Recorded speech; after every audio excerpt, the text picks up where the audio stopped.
Joyce Kessel is a faithful participant at the annual Mayapple retreat, which started in Saginaw, Michigan. She's retired from teaching writing and literature just in time to avoid AI, or as the Secretary of Education calls it, A1, taking over student minds. One of the members of Earth's Daughters, a feminist literary magazine since the 1970s, Joyce is just one of the dozens of poets from the thriving Western New York writing scene, and I am the founder of Earth's Daughters in 1971, the oldest still publishing feminist arts magazine. Yep. Joyce, you're on. Okay. Shannon, this first one's for you. Okay. Pennsylvania road trip. 1. The fog swirls in front of us in a soft, thick blanket. The road curves in on itself with rare straightaways. Only oncoming headlights guide us. 2. The miles are longer here, the ups and downs, the twists and turns, the odd backtracking of these lesser highways. 3. If only there was a clear map from point A to point B, but the bigger routes flow east and north, then west and south, further away from our destination. 4. At last the signs tell us we are getting near, though 17 miles take an hour. You know that saying about you can't get there from here? That's what it was. Okay, some seasonal poems. Spring rain. These early months slowly shake the winter cold away, bringing their own chill. The temperatures yo-yo all week, dropping 40 degrees at night, bringing rain and hail in afternoons. The rock wall is slick, so the chipmunks hide inside. There are waterfalls from the gutters and small puddles inside the garage.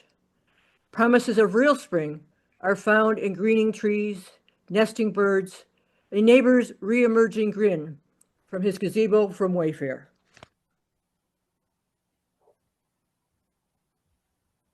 After the heat. After the heat of day, in brief hours before lightning lit the sky again, I sat among fireflies, waiting for clouds to clear, just to see the moon.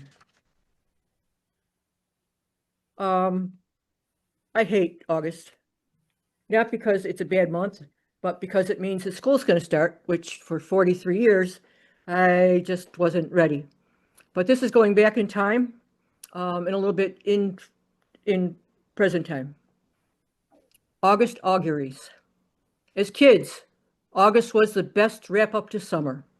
The corn festival brought tractor parades, softball games, and buttery hot corn.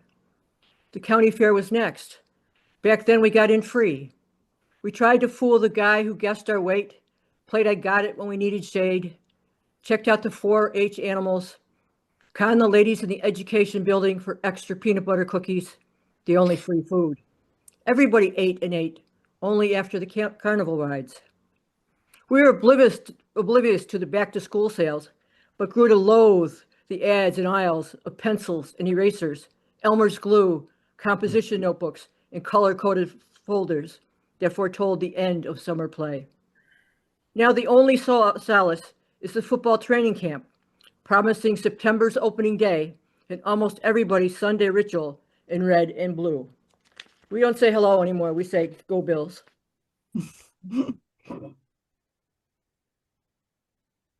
Moonlight. Fresh white snow, lit by moonlight, bright as daylight. No tracks by human or animal before sunrise. January's gift of calm, a break from new storm and high winds.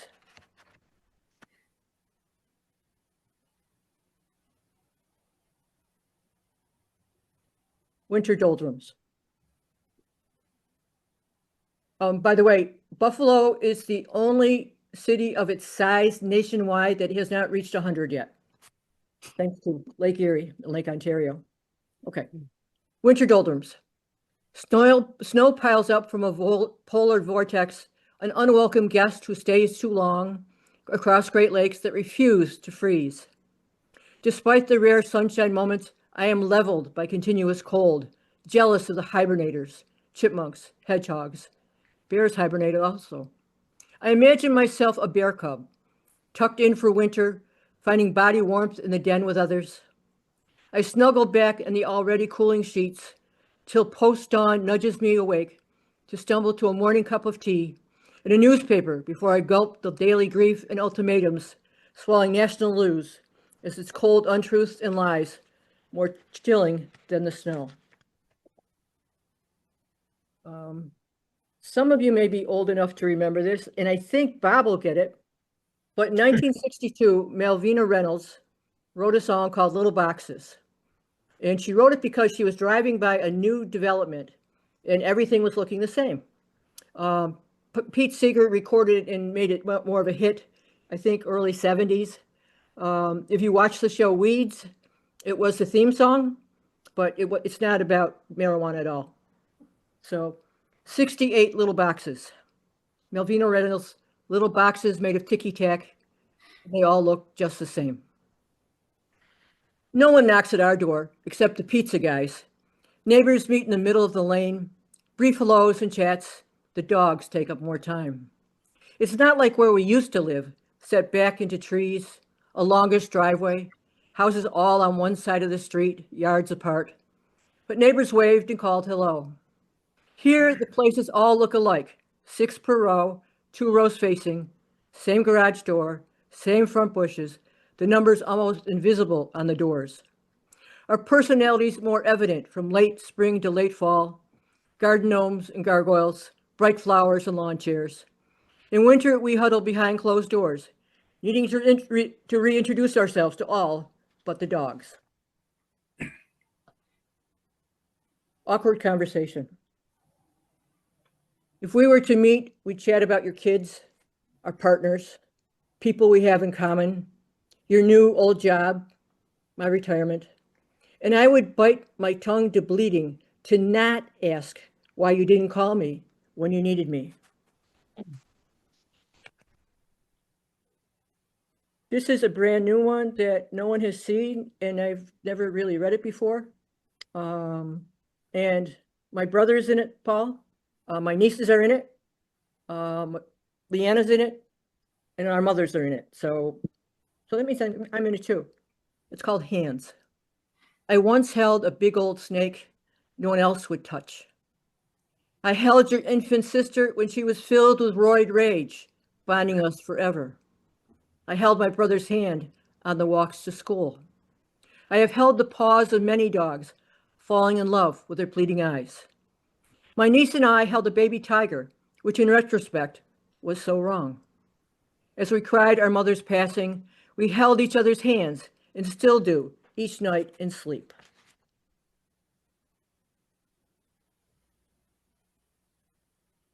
Vacancy.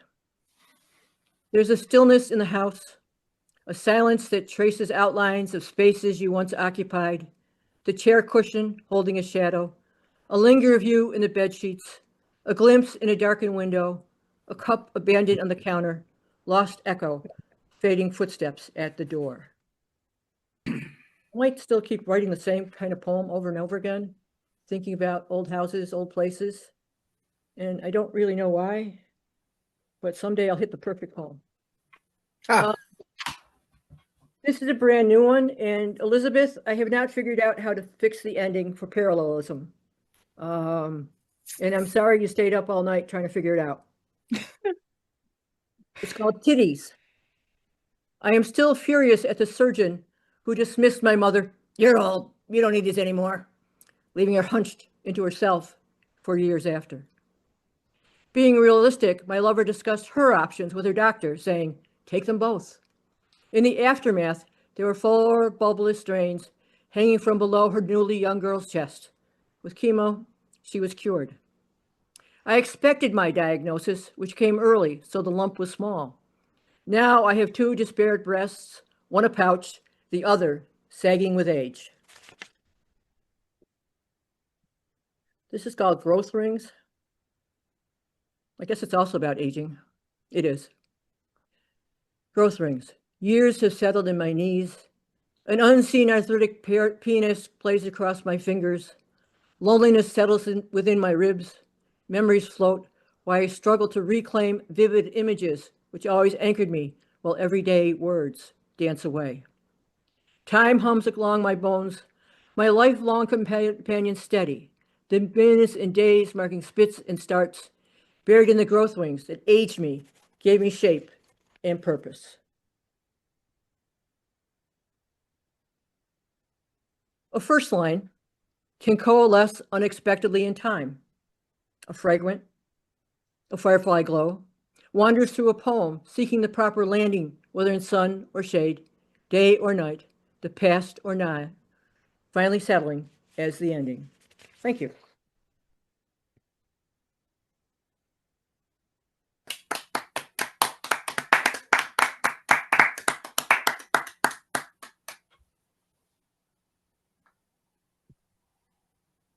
Oh, come on now. I can't get this thing to not have you spotlighted. Well, all right.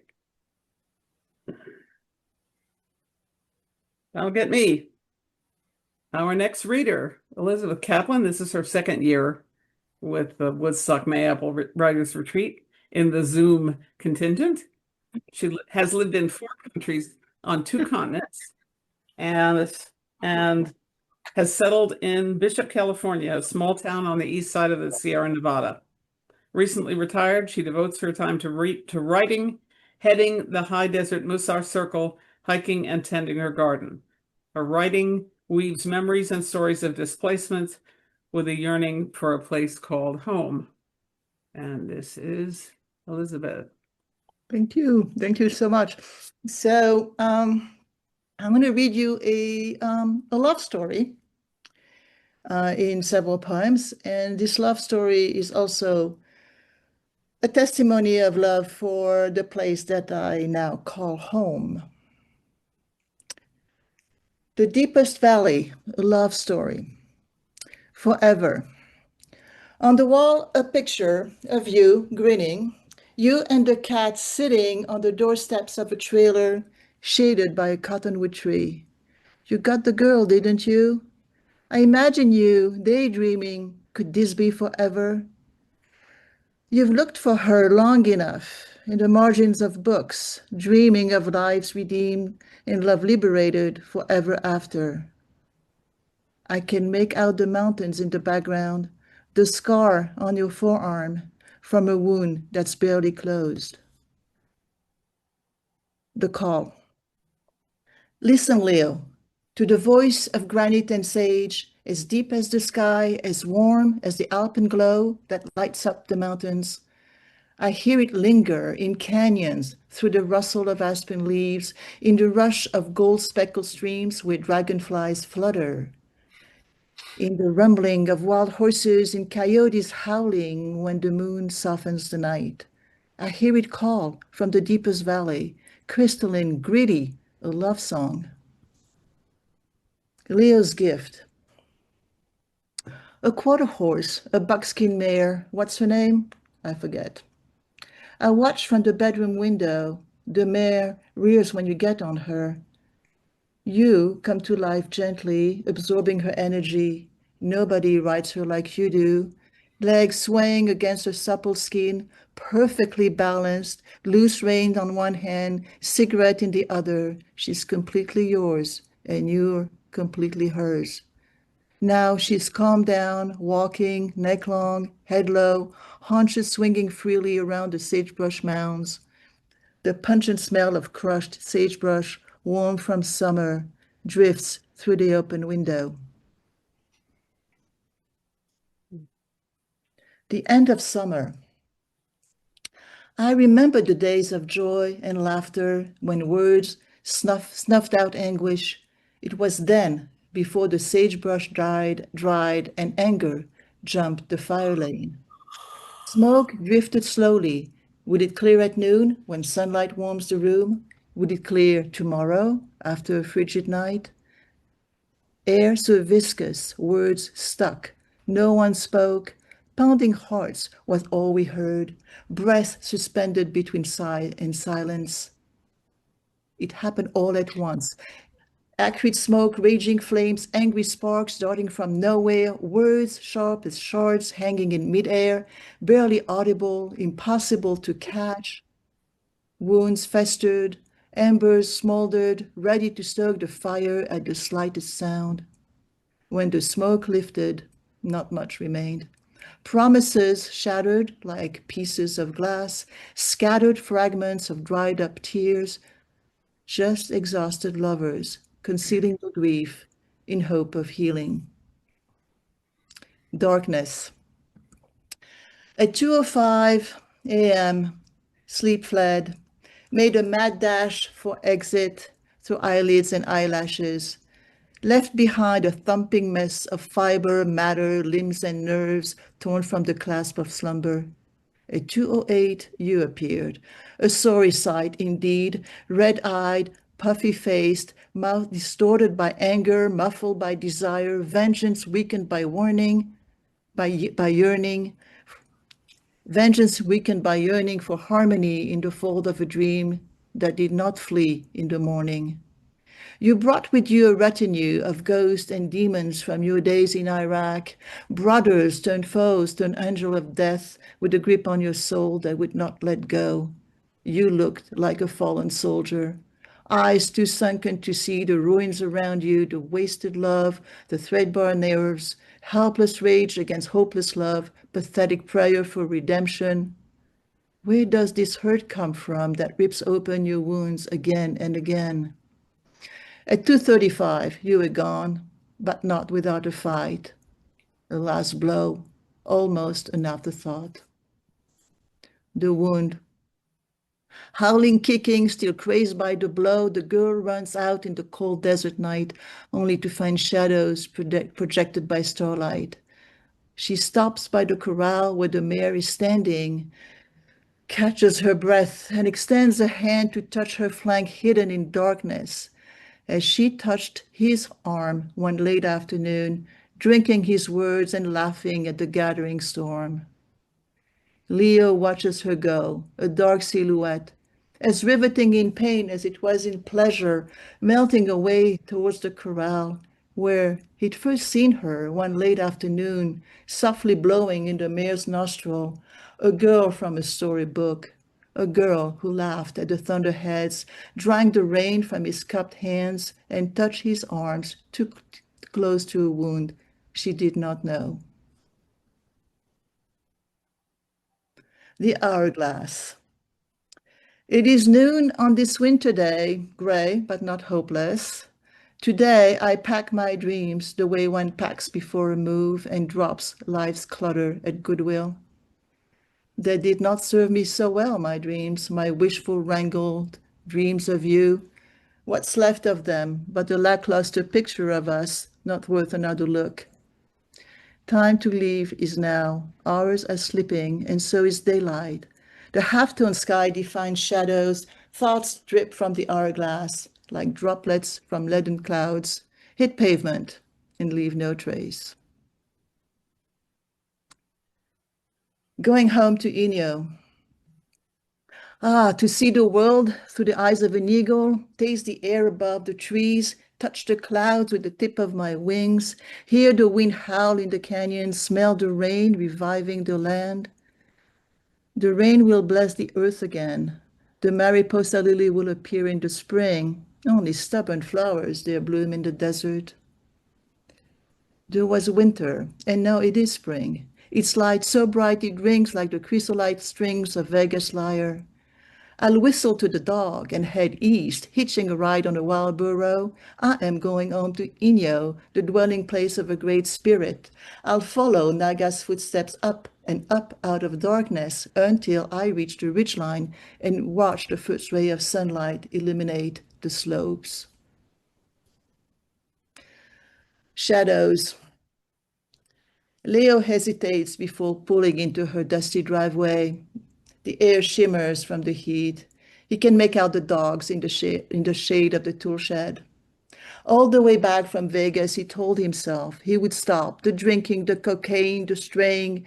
He would tell her how much he loved her, that she was his salvation, that without her he would already be dead. But now, in the heat of the afternoon, he craves a cold beer at the boonies, the last one, he swears, and the image of the waitress laughing with her head back, showing off her breast, flashes and disappears. The afternoon shadows move a little. Does he see the girl's hand pulling back the curtain in the kitchen? Does she see him? Blood rushes to his head. He's in Fallujah, alone in an alley beyond Al-Rawi Mosque. He revs the truck in reverse, swerves to the right, heads south in a cloud of dust. Forever again. I often look at your picture, Leo. You and the cat, the cottonwoods in bloom. What would you think of me today? You thought I lost my mind the night I passed out on 2 margaritas. Now, Leo, I did not lose a thing. I've roamed the high desert, struck gold in the playa, discovered 1,000,000 stars, and still I remember you, Leo.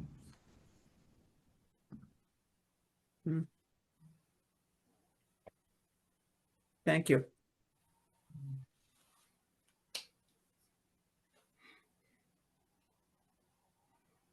Well, I read on the first reading, but I wasn't scheduled and I wasn't quite ready. I want to do just a couple of things. I have been setting my poems as art songs, and I'm going to sing a few of them a cappella, although at the moment they are set for piano and viola, and in one case, viola and glockenspiel. But fairly often I sing them a cappella at readings, so that's what I'm going to do. This one is called Milkweeds. The milkweed pod has dried into a curve of thin thorny wood, the shape of a boat. In the hall, seeds overlap like shingles, the white floss aligned and neat, like a dove's wing folded in sleep. These seeds will fly without help in a day or a week, but I pull the pod wider, let them go. The rabbi in the folk tale told the gossip to slit a pillow and chase the feathers. Curious Pandora opened the box, let evils loose. Only hope was left behind. These seeds will fly without help in a day or a week, but I pull the pod wider, let them go.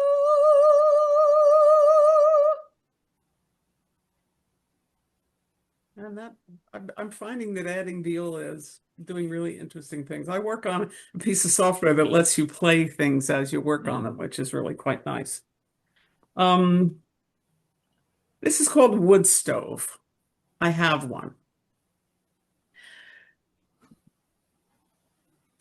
Little black dragon, I wake you carefully with tools and rituals. If I make a mistake, you fill the room with smoke. Mouth full of flames, you're always hungry. Your heart rumbles and flares. A half-tamed forest fire.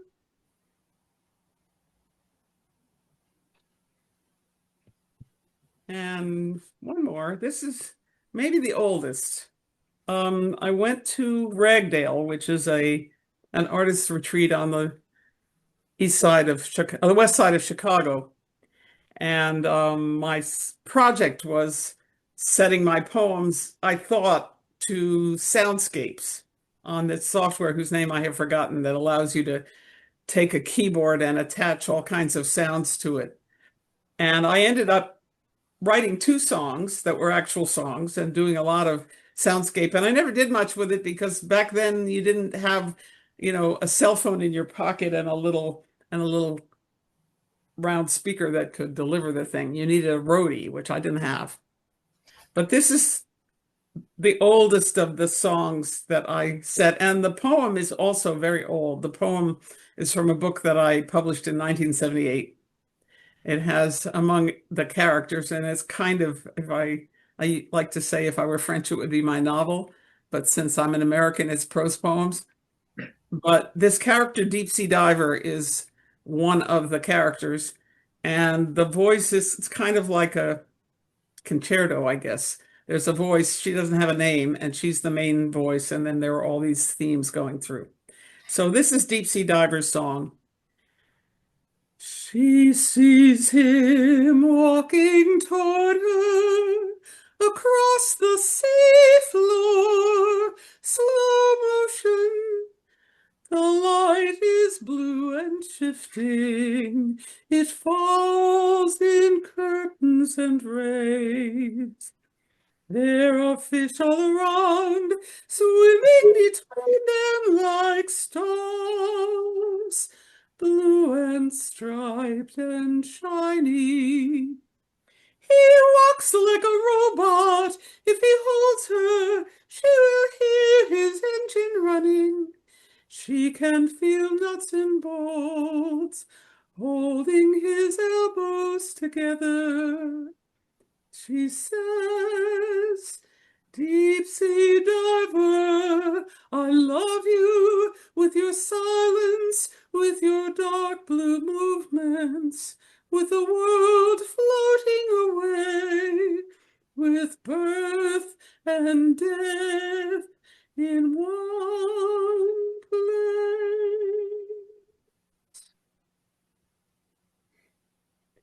Thank you.